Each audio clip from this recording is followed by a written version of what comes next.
বৈদেশিক ঋণ পরিশোধ করার জন্য তাদের সুদের টাকা দিতে হয়। এই টাকা দেওয়ার জন্য সরকার এখন ট্যাক্স চাপিয়ে দিচ্ছে, ট্যাক্স বাড়াচ্ছে, জনগণের উপর করের বোঝা চাপানো হবে। এত ঋণের টাকা কোথায় যায়? আপনারা আমার মাথা বিক্রি করে দিয়ে, আপনারা আমার দেশ বিক্রি করে দিয়ে, আপনারা আমার মাটি বিক্রি করে দিয়ে তারা বিদেশ থেকে ঋণ আনে। এই টাকা এই দুর্নীতিবাজরা দুর্নীতি করে করে পাচার করে দিচ্ছে। এখন আপনি আমি ঋণের বোঝা টানবো, আপনার আমার রক্ত পানি করে ট্যাক্স দিতে হবে, নাহলে ঋণ শোধ হবে না। এই দুর্নীতি কেউ বন্ধ করতে পারবে না। ইন্টারিম বলেন, সামরিক সরকার বলেন, নির্বাচিত সরকার বলেন, এই দুর্নীতি বন্ধ করতে পারবে না।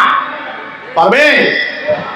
এই দুর্নীতি বন্ধ করতে হলে আমি বলেছি, বিদ্যমান চলমান মানুষের তৈরি উপনিবেশিক ব্রিটিশ আমলের তৈরি আমাদের রাজনৈতিক ব্যবস্থা, অর্থ ব্যবস্থা, বিচার ব্যবস্থা, শিক্ষা ব্যবস্থা, সামরিক ব্যবস্থা, আমলাতন্ত্র, এই সমস্ত সিস্টেমকে পরিবর্তন করতে হবে। এই দুর্নীতি স্বাধীনতার পর যত 10 বছর যায় দুর্নীতি বাড়ে না কমে? এখন বর্তমানে নির্বাচিত সরকার ক্ষমতায় এসেছেন, এখনো এই সরকার মাত্র 3 মাস গিয়েছেন। আপনাদের কি মনে হয় বাংলাদেশ থেকে দুর্নীতি কি বন্ধ হবে? অর্থ পাচার বন্ধ হবে? অপরাজনীতি বন্ধ হবে? মিথ্যা মামলা বন্ধ হবে? চাঁদাবাজি বন্ধ হবে? সেজন্য বলি, দুর্নীতি বন্ধ হবে না।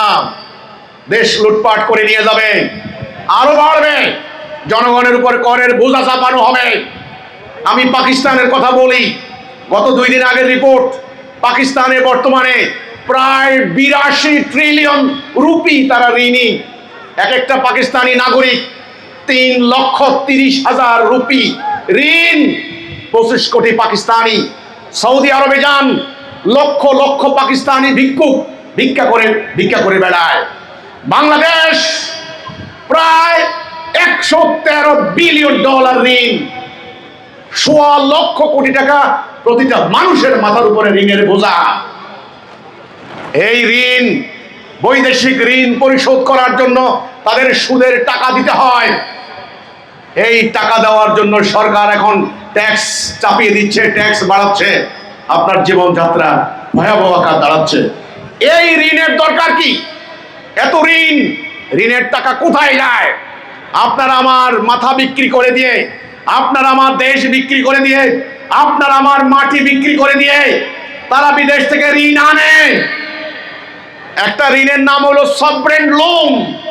সভরেন লোন মানে কি এটা বুঝতে হবে। দেশ বিক্রি করে দিয়ে যে লোন, সেই লোনের নাম হচ্ছে সভরেন লোন। এই টাকা এই দুর্নীতিবাজরা দুর্নীতি করে করে পাচার করে দিচ্ছে। এখন আপনি আমি ঋণের বোঝা টানবো, আপনার আমার রক্ত পানি করে ট্যাক্স দিতে হবে, নাহলে ঋণ শোধ হবে না। এখন এই দুর্নীতি বন্ধ করার উপায় কি? আমরা বলেছি, এই দুর্নীতি কেউ বন্ধ করতে পারবে না। ইন্টারিম বলেন, সামরিক সরকার বলেন, নির্বাচিত সরকার বলেন, এই দুর্নীতি বন্ধ করতে পারবে না। পারবে? এই দুর্নীতি বন্ধ করতে হলে আমি বলেছি, বিদ্যমান চলমান মানুষের তৈরি উপনিবেশিক ব্রিটিশ আমলের তৈরি আমাদের রাজনৈতিক ব্যবস্থা, অর্থ ব্যবস্থা, বিচার ব্যবস্থা, শিক্ষা ব্যবস্থা, সামরিক ব্যবস্থা, আমলাতন্ত্র, এই সমস্ত সিস্টেমকে পরিবর্তন করতে হবে। আজকে দুনিয়া দুর্বলের উপর সবলের অত্যাচার, দরিদ্র মানুষের উপর ধনীর শোষণ, লুণ্ঠন, সরল মানুষের উপরে ধূর্ত মানুষের প্রতারণা, আজকে সত্যবাদী মানুষের উপরে মিথ্যাবাদীদের ছলনা, আজকে সমগ্র দুনিয়া নরককুণ্ডে পরিণত হয়েছে।